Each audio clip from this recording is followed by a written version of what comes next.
Welcome to MojoPlays, and today we're giving you our picks of 10 games that truly are as close to perfect as you can get.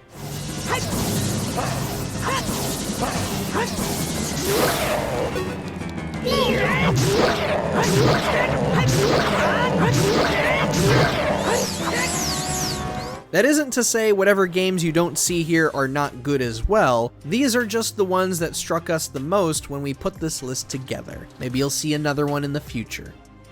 Before we begin, we publish new videos all week long, so be sure to subscribe to MojoPlays and ring the bell to be notified about our latest videos. Persona 5 Royal. With this power, we might be able to do more than just getting back in society. The first release of Persona 5 was already tremendous, but Royal takes the cake in how it makes everything even better.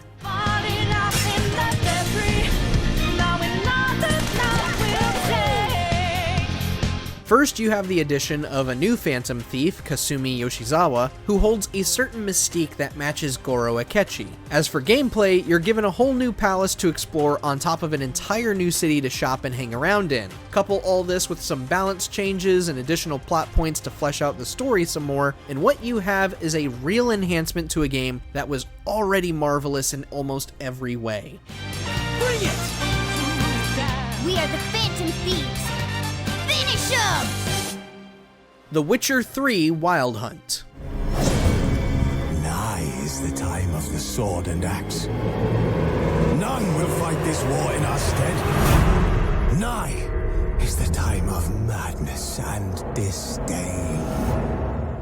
In all honesty, The Witcher 3 wasn't exactly a technically polished game at release. Regardless, it is absolutely worthy of the praise it gets. You were looking for us, we were looking for you. Times I thought you were just a step away. Other times, felt like I was going around in circles. I'm not surprised. The combat, though boasting a bit of a learning curve in its controls and UI, is immensely satisfying once you get a grasp of it. The world design is unfathomably vast and packed to the brim with side quests for you to discover, and the enemy variety, you'll rarely feel like you fought the same fight before. On top of that, both expansions are so good that you'll want to fork over the extra ducats for the complete edition.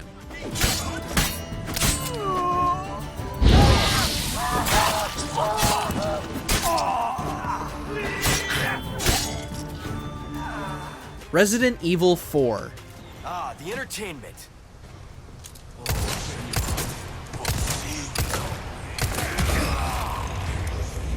Choosing the remake over the original would be heresy if we were talking about almost any other video game. The remake for RE4, though, superior in every way. Though it may not be the exact same as the 2005 original beat for beat, it's a lot more cohesive in its gameplay and narrative. The story makes more sense, motives are more properly explained and fleshed out, and it manages to strike a level of camp that keeps things fun rather than corny. I would like you to hand the girl there over to me. Now. Yeah, fat chance, Ramon. The girl's just fine. With me. Gameplay, on the other hand, is drastically improved. Finally, Leon remembers he can walk and shoot like any normal human would. It plays better, it tells the story better, and therefore, it is deserving of the perfect scores it received from both outlets and players. Instead of worrying about her, worry about your own skin. Foolish little lamb.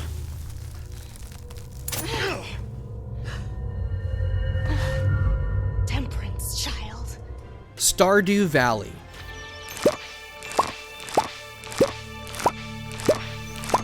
It's really hard to give a perfect score to a game where there aren't really any stakes. What's a video game if there's no risk for the reward? Stardew Valley, however, is truly deserving of its perfect scores, despite being no risk in all reward. The reason for this is because of how it manages to be a feel-good game without being overly cute or cozy or totally lacking in stakes. Punishment never goes further than an aw shucks when you fail to catch a fish or give someone the wrong gift. Instead, it gives you a wealth of activities that open the door to meeting its colorful characters. On top of that, the mechanics and UI never get in the way of each other. It's all simplified to a degree where everything you see is intuitive, even if you've never played it before. Even if you prefer intense action games, it's hard to ignore the easygoing life Stardew Valley proudly gives its players without a care in the world.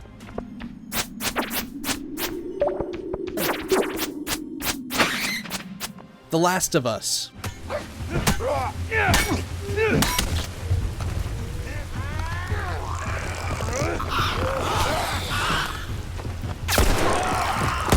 The Last of Us has had such an overwhelming impact on the gaming industry for better and for worse. While many blame it for enticing devs to just make things that are more movie than game, we have to cast that aside for a minute. The Last of Us got its praise because of what it was doing differently at the time of its release. This was a story with some grit and meaning behind it, where no one is really the good guy. On top of that, we weren't getting too many games that cared about its story as much as Naughty Dog did. Yes, there were a lot of great ones, but on this level, not so much.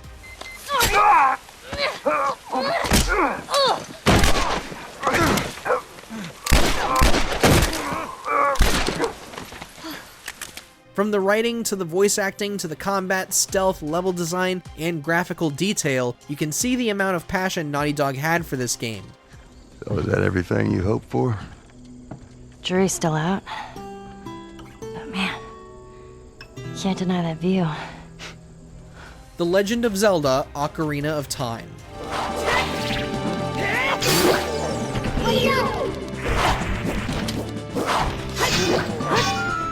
Yeah, we all know about the water temple and how many people hate it and how it's so cumbersome and blah blah blah. Cry us a water temple. Yes, that part of the game can be grueling if it's your first time. But how many times have we chosen to deliberately suffer through it again and again? How many times have some of us played Ocarina of Time? 2, 3 times, 20 even? Why do we replay it? It's for the world, the music, the story, the way it awakens that sense of adventure. Every game has one level most don't look forward to, but Ocarina of Time, it does everything else so well that it's hard to knock it for just a little inconvenience.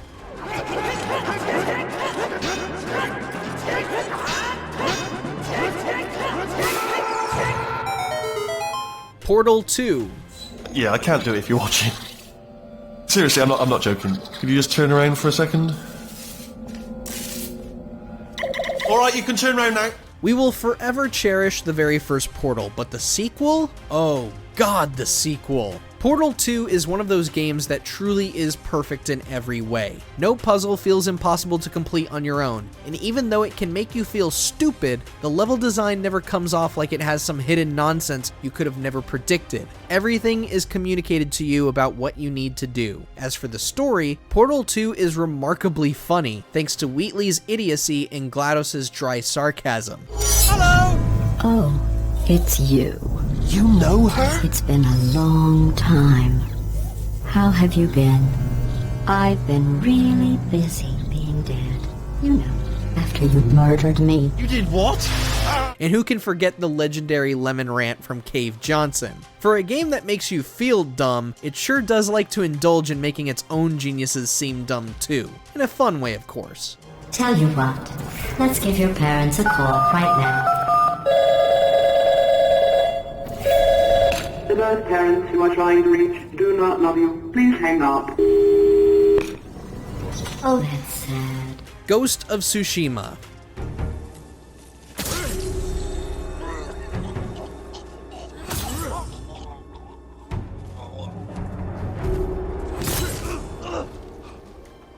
The PlayStation 4 saw a lot of great titles from Sony's own studios, but Sucker Punch truly delivered the best experience on the console. Ghost of Tsushima was the open world game to end all open world games. From side missions to storytelling to UI, it showed how you can make something immersive and captivating without overloading the player with waypoints, notifications, currencies, microtransactions, or realistic animations for picking up objects. It understood from the very beginning that you are here to live in the world, fight bad guys, and take in the sights as you live out the tragic tale of Jin Sakai.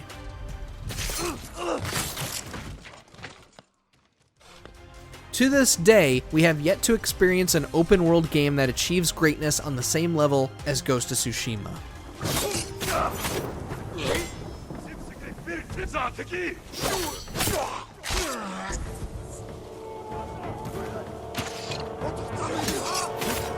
Baldurs Gate 3. You're all hot air. Think you can get us to leave that bounty to you? Not a chance. What are you lot waiting for? Get her! Baldur's Gate 3 is deserving of every single ounce of praise it has received since its launch in August 2023. First off, you have an incredibly deep character creator that's just as flexible as you'd expect from a Dungeons & Dragons game. Then, there's the combat system, which perfectly replicates the tabletop experience in terms of how movement and attacks function with everyone's positions on the board. And best of all, Baldur's Gate 3 offers a wealth of opportunities to portray your character the way you want to and utilize various stats for skill checks. No part of your character ever feels like it's sitting on the bench, and the game is always inviting you to roleplay with it, not for it, which is something many RPGs struggle to achieve.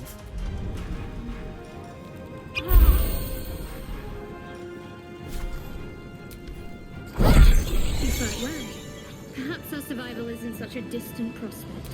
Hades.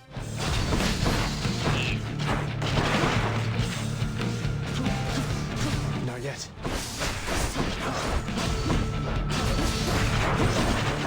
Supergiant Games already had a history of bangers like Bastion and Transistor. Pyre was pretty good too, but it didn't make that much of a splash. Hades, on the other hand, is almost impossible to tear us away from. Sure, some aren't crazy about how often certain layouts are repeated across runs. However, the combat is way too fun to even let that get to us. Plus, the game is packed with so much writing that it's almost impossible to hear the same line twice.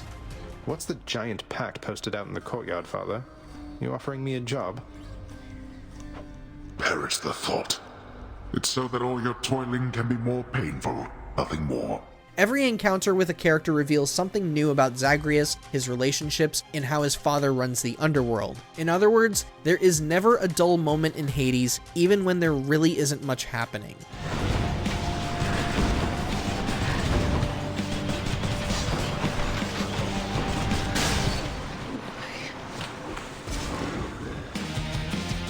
What game do you think is deserving of its high critic and user scores? Did it make our list? Let us know down in the comments, and be sure to subscribe to MojoPlays for more great videos every day.